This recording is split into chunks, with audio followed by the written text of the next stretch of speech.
How NBA draft is rigged for the rich.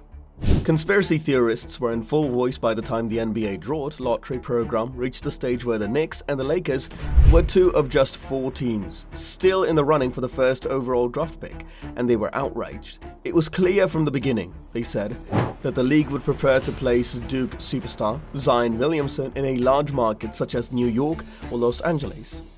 Here we are, they continued, and it's clear why. On the way to the completion of the Machiavellian plan devised by the NBA, a peculiar occurrence occurred. The Knicks and the Lakers ended up with the 3rd and 4th picks in the lottery, respectively.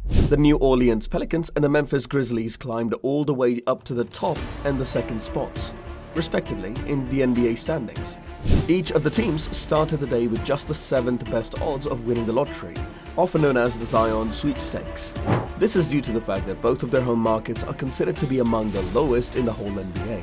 In spite of this, the most hyped prospect possibly since LeBron James 16 years ago will now certainly be starting his career in New Orleans.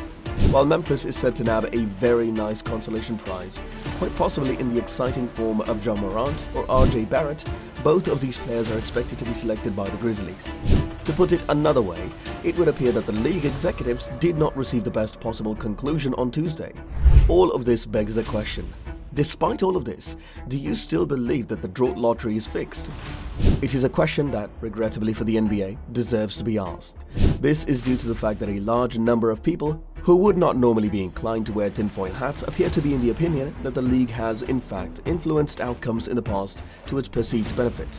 In the case of the draft lottery, skepticism about its impartiality began with the very first installment, when it was rumored that the then commissioner David Stern had used a frozen envelope to ensure that the Knicks ended up with Patrick Ewing in 1985.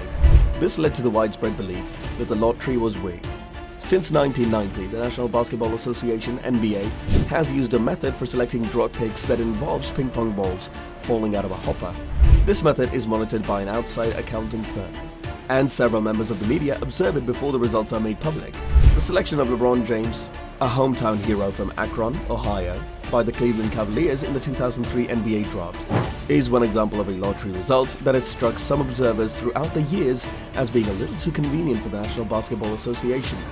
In 2008, Derrick Rose was given the opportunity to play for the Chicago Bulls in his hometown of Memphis, Tennessee.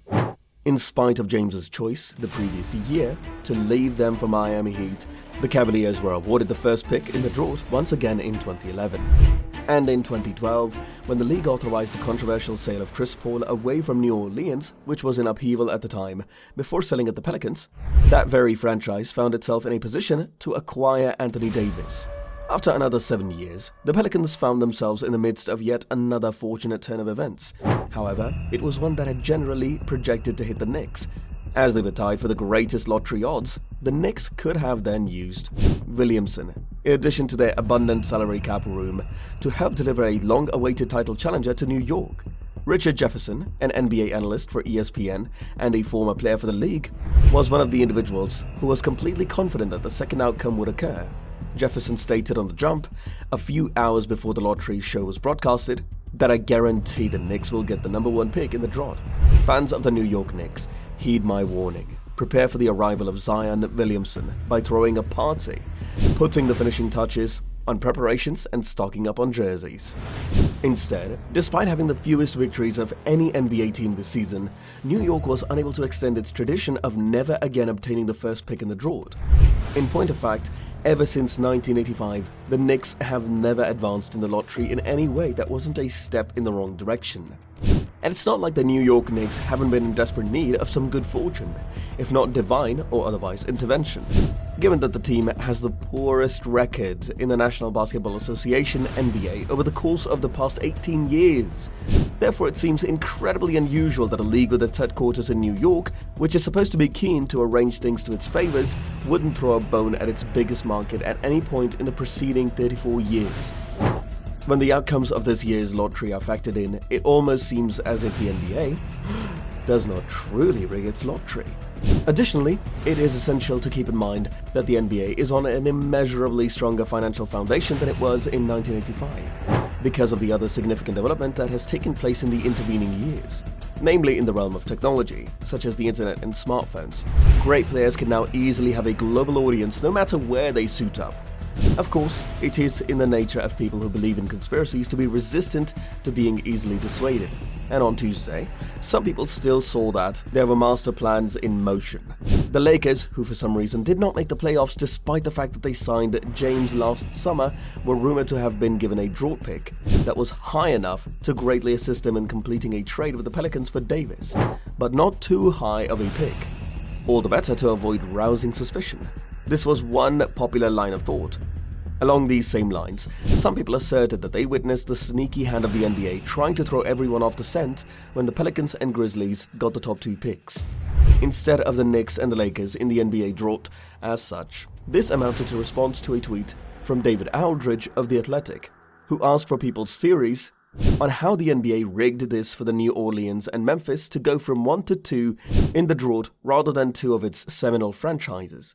I would love to hear all of your conspiracy theories about how the NBA rigged this for New Orleans and Memphis to go 1 to 2 in the draft rather than 2 of its seminal franchises, Aldridge added.